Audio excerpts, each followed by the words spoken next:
Anytime I've worked at a place, and currently this isn't the case, but I have worked at places before, and you're not quite sure the business is operating at full speed or highly functional. And it always comes down to one thing. Everybody's asking, who's running this place? Who's making these decisions? In Miami, you know it's Spoelstra, and you know it's Pat Riley. In Golden State, it was Bob Myers. It was Steve Kerr. Who's making the decisions here? With the Lakers, we're never quite sure who's making the decisions. Jeannie Buss, Rob Pelinka, or LeBron. I saw this story this morning. Chris Paul to the Laker rumors. Heating up. Who's running this place? If that comes to fruition, LeBron is running the Lakers. Because here's what they need. More accurate three-point shooting, more dynamic, more youth, and somebody, because of LeBron's age and AD's brittleness, that can give you 70 games a year and big minutes. 7 seasons since Chris Paul gave you over 70 games. LeBron over the last 3 years has averaged 52, and AD over the last 3 years has averaged 44. The last thing in the world the Lakers need is another old star that gives you 53 games. It would be a mess in Los Angeles. I saw this headline. And by the way, is this LeBron's people putting it out there, trying to create inertia and steam and momentum? Chris Paul's dreamed of playing with the Lakers, says the headline. So what? They're not Disneyland. Lakers aren't into making your dreams come true. I once dreamed to be in George Clooney. Who gives a rip who Chris Paul has dreamed of playing for? I like Chris Paul, but 2 things are true. A heavy winter jacket and Chris Paul in Boston are perfect. They're both useless in Los Angeles. He doesn't fit here. He doesn't. He's old, expensive, and brittle. That is the opposite of what the Lakers need.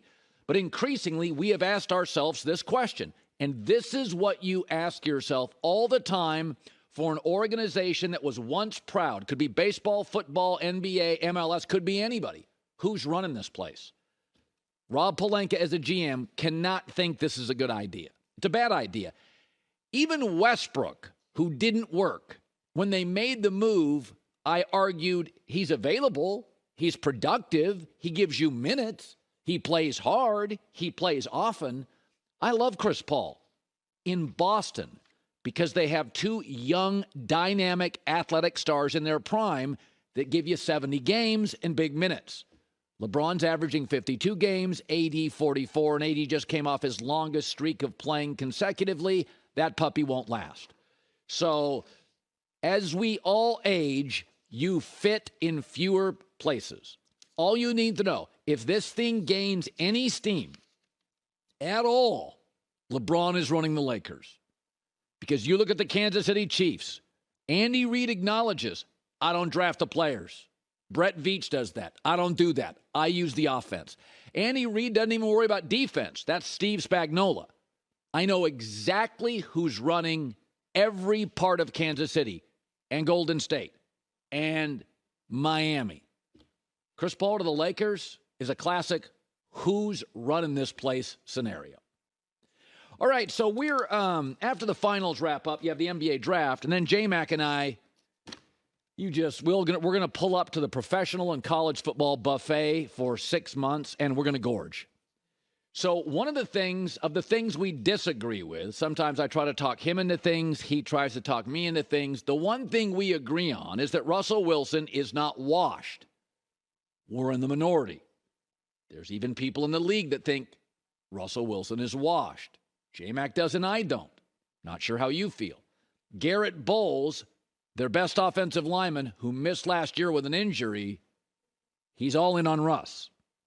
So there's really no historical precedent for Russell Wilson going from 4 really good years, 3 really good years, final years in Seattle, to what we saw last year. So here's what we saw in Seattle his last several years. 3 years, 66% completion percentage, 33 touchdowns, 8 picks, and a 106 quarterback rating, and winning 10 games. That was the average. By the way, with a very poor offensive line and running back by committee. So it's not like he had great offensive support. He had a defensive head coach. The O-line was a bit of a mess. They've drafted well, and now it's good. And the running backs were just a bunch of guys, right? Rashad Penny, bunch of guys, never could stay healthy. And then here's his numbers last year in Denver. Man overboard. Everything plummeted. 4 wins, 60% completion percentage. His touchdown passes were cut in half. And his passer rating, like Trubisky level. So how's it possible? The only comp that is even, well, it's the same city, Denver. Peyton Manning was really, really good, and then he fell off a cliff. But Peyton Manning was 39 years old. Peyton Manning had had 4 neck surgeries. Russell Wilson last year started the season at 33 years old and has never had a major surgery. So there's no historical precedent for it. Really good to washed. Again, he was doing that in Seattle with a bad O-line and B-level running backs. So I believe it all comes down to an 80-20 split. That 80% of last year was Nathaniel Hackett being completely, absolutely over his skis and into conference with really good teams. And then 20% was on Russell Wilson. And where was that 20%? Is that I think Russell Wilson views himself sometimes wrongly as a great pocket passer. No, he has 2 skills that are all-time unique. He has unbelievable instincts, especially late in games and in crisis, third down. He's got really good instincts. He's smart, but his instincts are fantastic. And the second thing is he's uniquely mobile. The way he moves, he never gets hit. There's other guys that are faster, Lamar Jackson, maybe bigger and stronger, Josh Allen.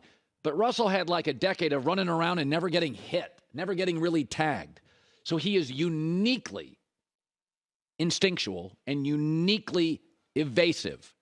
I think he has to lean into those again. And for some reason last year, he was very reluctant to do that. He was probably trying to be a good employee. He listened to Hackett, but you could tell by the end of game 1 in Seattle when Hackett couldn't figure the clock out, we're sinking here. I'm gonna take over the vessel. So let's go back to Russell Wilson's numbers last year in Denver. I think with Sean Payton, not only an upgrade in coaching, but arguably the second, third, fourth best coach in the league. I think Russell's numbers are going to go from this for our TV audience to this.